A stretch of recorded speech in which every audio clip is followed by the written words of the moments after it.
Assalamualaikum warahmatullahi wabarakatuh.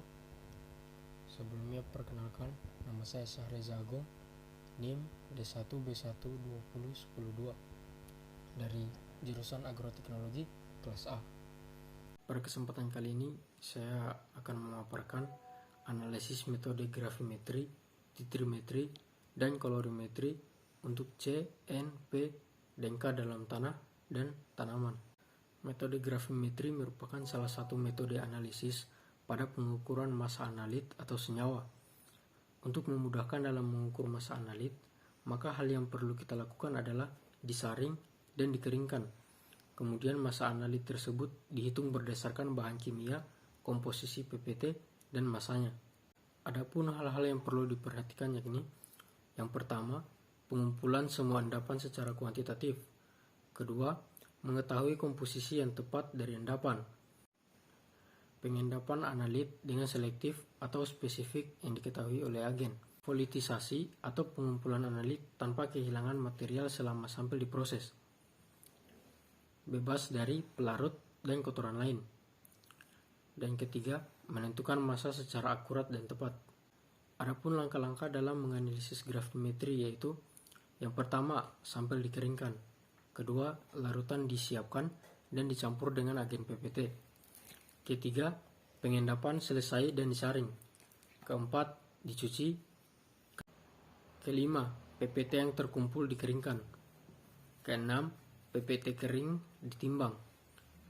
Yang ketujuh, jumlah analit dihitung. Metode analisis gravimetri terbagi beberapa macam, yakni gravimetri presipitasi. Kedua, elektrogravimetri. Ketiga, gravimetri fotalisasi dan termogravimetri. Keempat, titimetri gravimetri. Dan kelima, gravimetri partikulat. Analisis titrimetri mengacu pada analisis kimia kuantitatif untuk menentukan volume larutan yang konsentrasinya diketahui secara tepat dengan larutan zat yang ditentukan.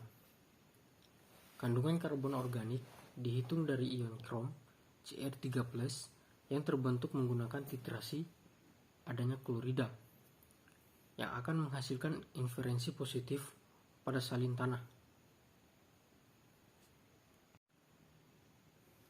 Metode kolorimetri terbagi berdasarkan penentuan kobal atau nitrit. Yang pertama, nitroso. Kedua, metode tiosianat yang dimodifikasi. Ketiga, kolinferosianida. Keempat, nitroso R-gram. Adapun kesulitan yang terdapat pada metode kolorimetri yakni variasi hasil disebabkan oleh ukuran partikel, pengendapan, suhu, konsentrasi reagen, dan sedimentasi. Alasan kenapa menggunakan analisis gravimetri yakni: yang pertama, peralatan yang digunakan cukup sederhana. Kedua, interpretasi hasil yang mudah, dan pembacaan yang berhubungan langsung dengan analit. Ketiga, hasil sangat akurat atau presisi. Penentuan kolorimetri fosfor dalam bahan tanah dan tanaman dengan ascorbic acid.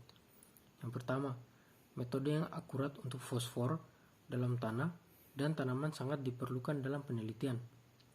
Kedua, metode Pi yang sesuai dengan analisis tanah dan tanaman memiliki perbedaan tergantung pada variasi kesamaan, suhu, waktu, dan ion pengganggu dari tanah.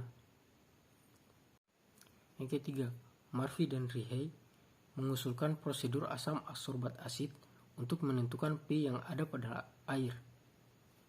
Yang keempat, prosedur asam askorbat dari Murphy dan Rihey adalah metode yang digunakan untuk penentuan tanah dan tanaman. Adapun prosedur operasi standar untuk karbon organik tanah. Karbon tanah merupakan komponen penting dalam tanah karena sangat berpengaruh pada semua sifat tanah. Karbon berfungsi dalam mengubah sifat fisik, kimia, dan biologi tanah. Bahan organik yang terdapat dalam tanah berasal dari tumbuhan dan hewan yang sudah mengalami proses dekomposisi. Metode ini bisa saja menyebabkan hasil yang salah apabila mengalami gangguan, misalnya klorida, besi, dan oksida yang lebih tinggi.